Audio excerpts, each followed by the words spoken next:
Azad Kashmir Pakistan Peoples party کا اور آپ کا اسمبلی کا، آپ کا وزیر اعظم کا، کہ انہوں نے مجھے دعوت دیا ہے۔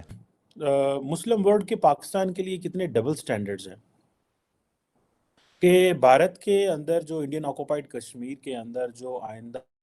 دیکھیے انڈیا ابھی تک اپنے کارڈز بہت اچھے کھیلتا ہے ڈپلومیٹک فرنٹ پہ۔ ابھی جو انہوں نے SCO کی کانفرنس کی تھی،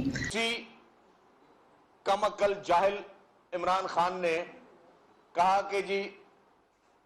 مودی اگر جیتے گا تو کشمیر کا مسئلہ حل ہوگا۔ جو ولی عہد ہیں اور وزیر اعظم ہیں سعودی عرب کے محمد بن سلمان، ان سے بھی ہوئی، تو یہ بھی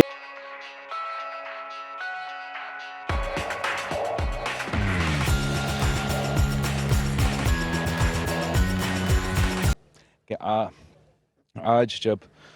مقبوضہ کشمیر میں بھارت نے یہ قدم اٹھایا ہے کہ وہ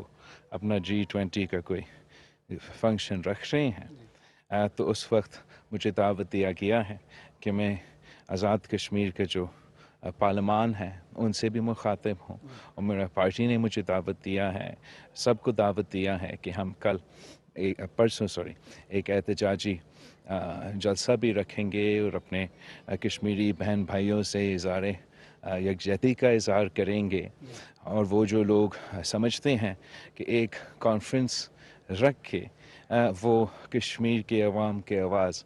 دبا سکتے ہیں، انشاءاللہ تعالی ہم ان کو غلط ثابت کرتے ہیں۔ صحیح بات ہے، لیکن مقبوضہ کشمیر میں جو صورتحال چل رہی ہے کہ سیاحت کے فروغ کے لیے یہ کانفرنس ہو رہی ہے سر، اور متنازع علاقوں میں اس طرح کی کانفرنسز آنی چاہیے۔ اقوام متحدہ سے پھر آپ کی اپیل کیا ہوگی؟ اور جس طریقے سے چائنا نے بائیکاٹ کر دیا ہے، کیا کہیں گے کہ کتنی یہ سفارتکاری ہماری کامیاب بھی ہے؟ میں سمجھتا ہوں کہ جب کوئی ملک اس قسم کا قدم اٹھاتے ہیں تو وہ اپنے بارے میں دنیا کو ایک طریقہ سے اپنے اصل جو بھارت کی ایک شکل ہے وہ سامنے آ جاتا ہے۔ دنیا کو اگر آپ نے اپنے آپ کو ایک سپر پاور کے طور پہ پیش کرنا ہے، ایک انٹرنیشنل پلیئر کے طور پہ پیش کرنا ہے، اور آپ ساتھ ساتھ انٹرنیشنل لاء کو، United nations security councils resolutions کو وائلیٹ کر رہے ہیں، تو دو چیزیں ساتھ ساتھ نہیں چل سکتے۔ ابھی جو G20 کا اجلاس ہو رہا ہے، میٹنگ ہو رہی ہے ٹورزم کے حوالے سے، ورکنگ گروپ ہے، بیسیکلی ورکنگ گروپ کا اجلاس ہو رہا ہے، جس میں یہ جو 22 سے 24 مئی کے بیچ میں ہے، تو اس میں سارے جو ممالک میں سے سننے میں یہ آ رہا ہے ٹو دس پوائنٹ کہ سعودی عرب، ترکی جو ہیں اور چین، انہوں نے اپنے آپ کو رجسٹر نہیں کروایا، اور مصر بھی جو ہے، ایجپٹ جو ہے وہ بھی مسنگ ہے، انہوں نے اپنے آپ کو رجسٹر نہیں کرایا۔ مجھے ایسے لگ رہا ہے کہ شاید یہ پاکستان کی جو خارجہ پالیسی ہے آن کشمیر یا آن انڈیا یا مسلم ورلڈ، یہ آخری سانسوں پہ ہے۔ اس کی وجہ یہ ہے کہ اگر آپ کو یاد ہوگا جب پرائم منسٹر مودی نے 335A اور 370 ریووک کیا، تو یہ باقی ممالک تو جا رہے ہیں، امریکہ، چین، برطانیہ، روس، آسٹریلیا، کینیڈا، جرمنی، فرانس، یہ سارے ممالک جو ہیں وہ تو جا رہے ہیں، لیکن اس کا اگر یہ میسجنگ جاتی ہے کہ جی یہ چائنا بھی نہیں جا رہا اور مسلم ممالک بھی 2-3 نہیں جا رہے، تو اس کی سمبولک سگنیفیکنس تو ہے، سمبلزم تو ہے، لیکن لگتا یہ ہے کہ یہ لانگ ٹرم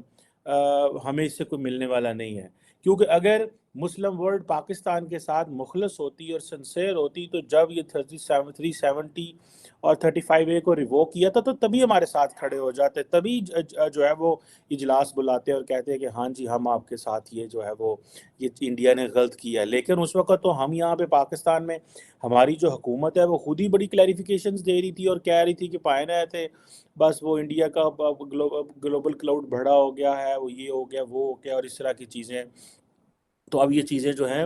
وہ بڑی مشکل ہوتی جا رہی ہیں۔ اب انڈیا نے دیکھیں ڈیلیبریٹلی جو ٹورزم کی میٹنگ سری نگر میں کی ہے، کیونکہ وہ سری نگر کو کنورٹ کرنا چاہتے ہیں، وہ کہنا چاہ رہے ہیں یہ تو جی ٹورزم سیکٹر ہے، اور کل کو اگر پاکستان اور بھارت کے مزید مسئلہ خراب ہوتا ہے LOC کے اوپر یا چیزیں خراب ہوتی تو وہ کہیں گے جی یہ دیکھیں جی ٹورزم، انڈیا کا ٹورزم ہب جو ہے اس پہ یہ اٹیک ہوا ہے۔ सो इसके ये this is a two edge sword for India. कल को अगर I am not interested and I don't want कि किसी किस्म की कोई वहाँ पे मिलिटेंसी हो या किसी किस्म की वहाँ पे जो है वो कश्मीरी मुजाहिदीन उठें और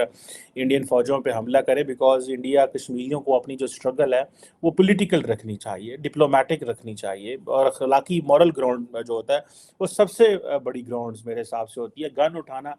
जो है ये इंतहाई गलत अमल है, इसको ना सपोर्ट किया जाना चाहिए. और जो लोग, जो ममालिक, जो एक्टर्स गन्स उठाते हैं for achieving their political objectives और for achieving their other objectives, उनको डिस्करेज किया जाना चाहिए और कंडेम किया जाना चाहिए. सो अगर कल को ये होता है तो फिर ये इंडिया के लिए भी प्रॉब्लम होगी. वो लोग कहेंगे जी कि वहाँ पे तो जो टूरिस्ट साइट्स हैं वहाँ पे ये हमले हो रहे हैं, लेकिन इंडिया उसका ये फ़ायदा भी लेगा जी, देखें जी कि ये जो दहशतगर्द हैं ये हमारे टूरिस्ट सेक्टर में एंटर हो गए हैं, ये हमारे ये चीज़ें कर रहे हैं.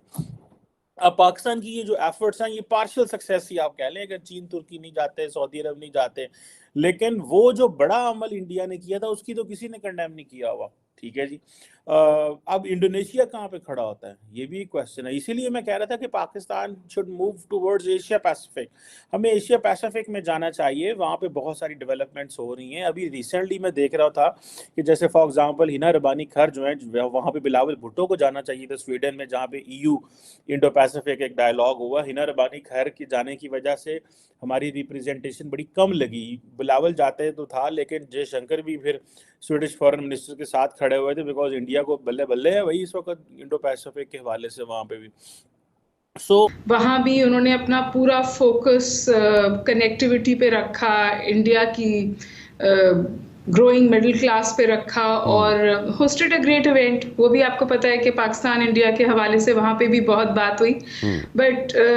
इंडिया को उस तरह की कामयाबी वहाँ नहीं हासिल हुई. और जो ऑब्जेक्टिव एनालिसिस था वो यही था कि अगर हम पाकिस्तान इंडिया के तनाजुर में देखें तो बिलावल भुट्टो साहब की परफॉर्मेंस कंसिडरेबली अच्छी थी, और जो टर्म उन्होंने दी weaponising terrorism for diplomatic point scoring, वो डिफाइनिंग सेंटेंस है इस वक्त पाकिस्तान की फॉरेन पॉलिसी के लिए. बहुत ज़्यादा इस्तेमाल हो रहा है पाकिस्तान में भी और पाकिस्तान से बाहर भी.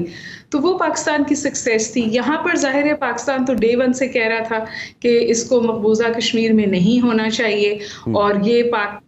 इंडिया की अटेम्प्ट है नॉर्मलेंसी दिखाने की. लेकिन देखिए जी, India gets away with a lot, क्योंकि इंडिया की कन्वर्जेंस है कैपिटलिस्ट ब्लॉक से इस तौर के वहाँ वो अपना मुफाद इंडिया से जुड़ा हुआ देखते हैं. लेकिन अब जो सूरत हाल इमर्ज हो रही है बिलखुसूस चाइना की असर्टिवनेस से, टर्की उसके साथ खड़ा हुआ है, तो ऐसा लग रहा है कि जो नई कोल्ड वॉर सो टू से सामने आ रही है, या जो नया ब्लॉक सामने उभर के सामने आ रहा है, वो इन सम वेज इंडिया के ऊपर एक प्रेशर जनरेट कर रहा है. और इंडिया के ऊपर अंदर से भी एक प्रेशर है कि क्या वो कुल्ली तौर पे कैपिटलिस्ट ब्लॉक का हिस्सा बनना चाहता है, या और वो लेट गो करना चाहेगा वो तमाम बेनिफिट्स जो इस नए ग्रुप में सामने आ रहे हैं. फॉर एग्जांपल जो यूरेशियन कनेक्टिविटी है, जो रशिया चाइना नेक्सस है, इंडिया वहां पे भी बोट मिस नहीं करना चाहता है. तो इंडिया दोनों जगह बहुत स्मार्ट डिप्लोमेटिक फुटवर्क कर रहा है. पाकिस्तान भी अच्छा खेल रहा है, लेकिन मैं आपसे गुजारिश करूं रान साहब के पाकिस्तान डिप्लोमेटिकली जितना भी अच्छा खेल ले, जो हमारे इंटरनल इस वक्त सिनेरियो है या जो इमेजेस हम अंदर से यहाँ से जा रहे हैं, वो पाकिस्तान की हर डिप्लोमेटिक विक्ट्री को निगेट करते हैं. अच्छा, कौन फॉरेन डायरेक्ट इन्वेस्टमेंट यहाँ लाएगा after the images of 9th में? कौन फॉरेन डायरेक्ट इन्वेस्टमेंट यहाँ लाएगा व्हेन यू सी पीपल